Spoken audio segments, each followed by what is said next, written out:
이도훈의 스펙터클 스펙트럼.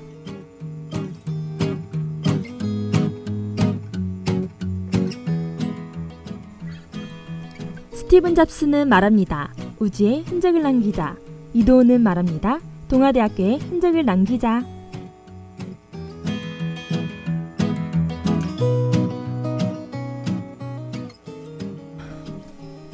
세상을 좀 더 현명하게 사는 방법부터 더 나은 사회를 만들기 위해 필요한 개념까지 다양한 이야기를 빠짐없이 들려드립니다.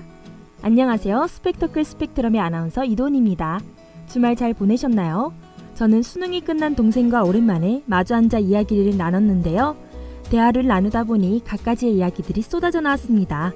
옛 생각이나 고등학교 때 쓰던 일기장을 보니 시가 몇 편 있더라고요. 시인지 그냥 끄적인 글인지는 잘 모르겠지만 읽다가 마음이 아파왔습니다. 기계적으로 해석하고 문제가 주는 대로 읽는다. 나도 내가 느끼는 대로 너를 읽고 싶다. 너가 무엇을 말하는지 내가 생각하고 싶다. 언어 영역을 공부하다 쓴 글이더라고요. 대학에 와야 나이가 20이 되어야 우리는 시를 제대로 읽을 수 있는 것일까요? 17 먹은 나이가 시 하나 못 읽는 것도 아닌데 왜 문제지와 강의에서는 해석하는 바와 담고 있는 의미까지 다 가르쳐 주었을까요? 지금 생각해보면 우리를 어리석게 봐서 그런 것이 아니라 그들이 무서웠나 봅니다. 읽고 싶은 대로 읽으면 곤란해지니까요.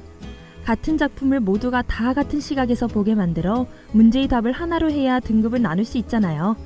이제는 제가 읽고 싶은 작품을 느껴지는 대로 보고 담아둘 수 있으니 마음껏 읽으렵니다. 거미의 사랑했으니 됐어.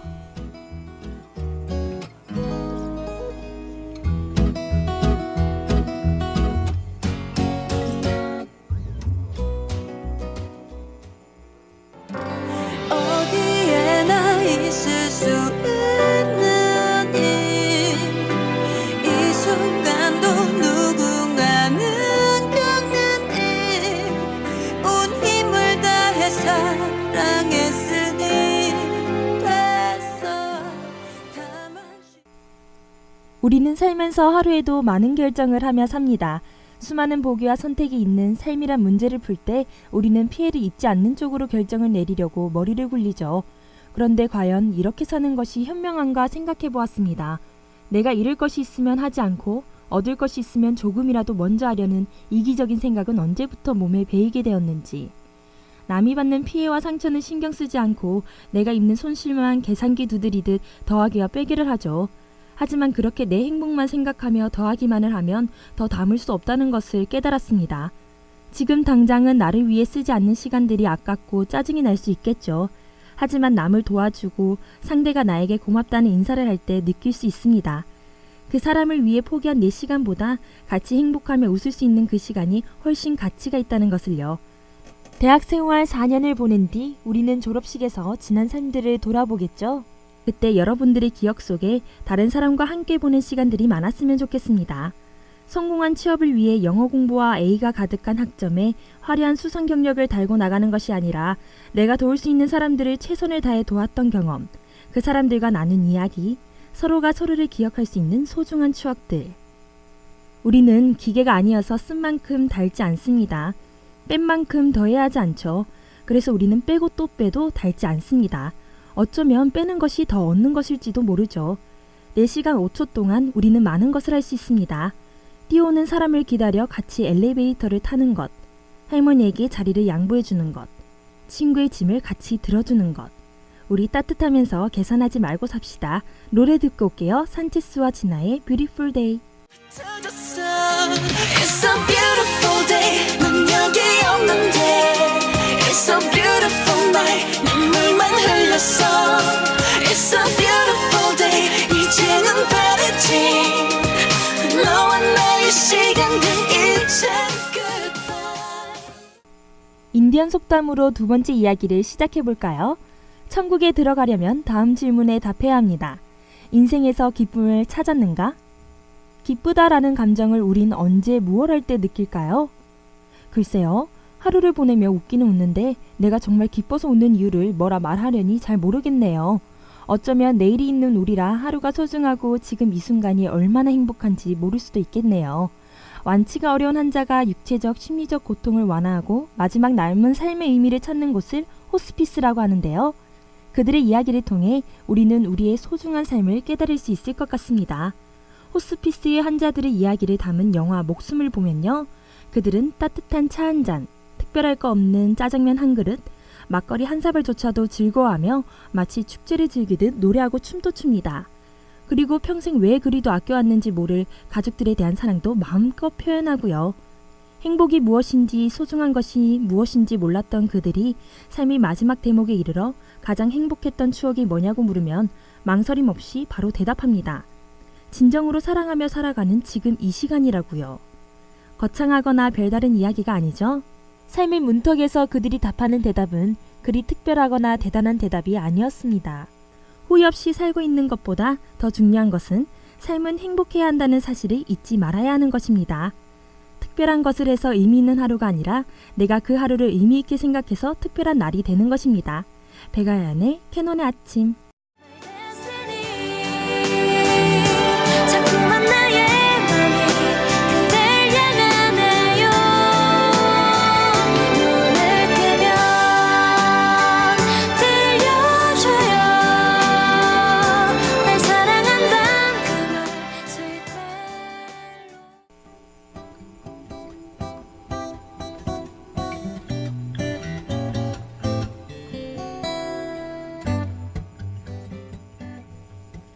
사회 문제를 고민하고 얘기해보는 시간, 사회를 집중 탐색해봅니다.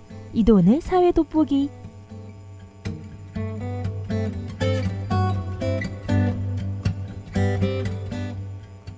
서비스는 역시 한국이 최고야. 외국에서 지내다 돌아온 이들이 이구동성으로 하는 말이라고 합니다. 아침에 부르면 해지기 전에 달려와 인터넷 연결해주는 나라, 한국 말고 또 있을까요? 유럽에서 가전제품이 고장이나 기사를 부르면 출장비가 우리나라 돈으로 14만 원이라고 하니 고장나지 않게 잘 달아야 하겠군요. 늦은 밤 배가 고프면 맛있는 음식을 식기도 전에 배달해주는 나라, 한국 말고 또 있을까요? 다른 나라에서는 생각도 못할 일입니다. 그럼 왜 미국이나 유럽은 우리나라처럼 24시 가게를 운영하거나 빠른 서비스를 제공하지 않을까요? 한 칼럼의 문구를 떼어오자면 소비자의 편리보다 노동자의 권리 보호를 중시하기 때문입니다. 우리나라에서는 가전제품이나 인터넷을 설치, 수리해주는 기사가 다녀가면 얼마나 친절하게 임무를 완수했는지 확인하는 전화가 옵니다. 해피콜이라고 부르는데요. 이 해피콜은 노동자의 친절을 강제하고 고객의 만족을 강요합니다. 노동자와 고객님은 다른 사람인가요? 노동자와 소비자 사이에는 모순이 존재합니다. 마트의 진상 고객 앞에서 무릎을 꿇던 마트 노동자가 집에서 수리기사를 맞으면 고객님이 되고, 해피콜에 잘 부탁해요라며 허리를 굽히던 수리기사가 마트에 가면 고객님이 됩니다. 처지가 수시로 바뀌는 거죠. 하지만 변하지 않는 게 있습니다. 모두 누군가의 딸, 아들, 아내, 남편, 어머니, 아버지이고 무엇보다 사람이라는 사실입니다. 잊지 말아야겠습니다. 소비자가 사람이듯이 노동자도 사람이라는 사실을요. 노래 듣고 계속 이야기 나눠보겠습니다. 레드애플의 바람아 불어라. 내님 계신 곳까지 애타게 그리운 이 내 맘 전해지도록 바람아 불어라. 내님 어디 한 작가가 햄버거를 주제로 시를 썼는데요. 읽어보겠습니다. 햄버거 집의 손님 중엔 몸집이 큰 사람이 많습니다. 부모와 아이들 모두 둥글둥글합니다. 좋아하면 닮는다더니 햄버거를 좋아해서 햄버거처럼 둥근 걸까요? 어쩌면 다른 이유가 있을지도 모릅니다. 냉장고를 들여다봐야겠습니다. 햄버거는 나중에 먹고 오늘은 쉬어가는 김치와 밥을 볶아 멸치 국물에 끓인 된장찌개를 곁들여 먹고 싶습니다. 국민건강보험공단이 분석한 걸 보면 빈곤계층의 초고도 비만 환자 비율이 소득 최상위군 비율의 3.5배나 된다고 합니다. 부자들은 식단을 조절하고 운동도 하지만 가난한 사람들은 먹고 살기에 바빠 그러지 못하니 몸이 커진다는 것인데요. 우리나라 6가구 중 1가구가 빈곤한 가게라고 하니 비만 환자가 한 가구에 한 명은 있는 셈입니다. 대학 들어오기 전 잠시 봉사를 한 적이 있었는데 그때를 생각해보니 아이들이 봉사센터로 오며 알록달록한 봉지 하나 사서 들고 왔던 것 같습니다. 가정 형편이 어려운 부모님들이 아이의 밥을 챙겨주지 못해서 아이들은 늘 불량식품 과자나 전자레인지에 돌려먹는 햄버거를 먹고 있었습니다. 배는 고픈데 먹을 것은 없고 돈은 얼마 없으니 간단하게 사서 먹을 수 있는 것 중 하나가 햄버거였습니다. 햄버거가 그리 몸에 좋지 못한 성분들로 가득했던 탓에 아이들은 병이 들기 시작했던 것이겠죠. 금융부채가 있는 가정을 대상으로 조사한 결과 원리금 상환이 부담스럽다고 응답한 비율이 2014년 최초로 72%가 넘어갔다고 합니다. 정부는 경제 성장을 보여주는 일부 지표를 보며 의미를 부여하고 싶을지도 모르겠습니다. 하지만 가장 약한 이들이 아직도 먹고 살기가 힘들다면 경제 성장은 무의미한 것이 아닐까요? 형평성을 높이는 방향으로 세제를 개혁해 양극화를 해소해야 합니다. 손호영의 하루만. 버틸 수 있죠. 오직 한 사람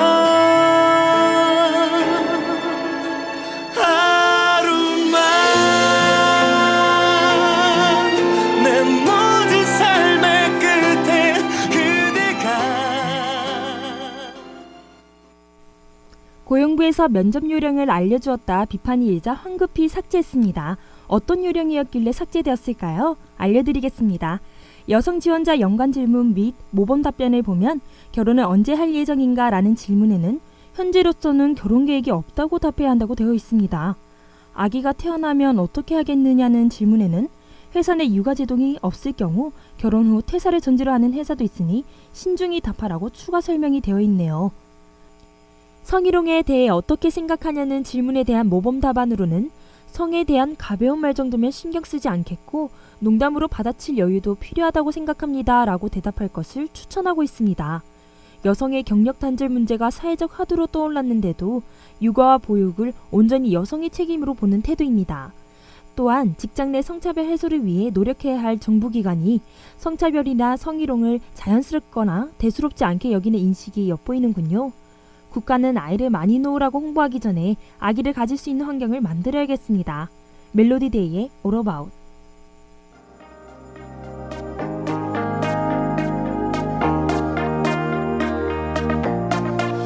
I'm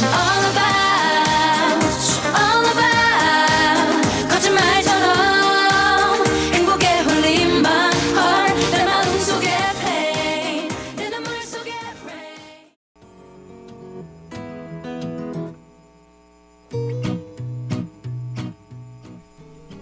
노동자의 인권을 지켜주지 못하는 것, 가난한 아이들이 병에 걸리는 것, 여성이 취직할 때 받는 차별은 모두 우리의 무관심에서 나온 것입니다.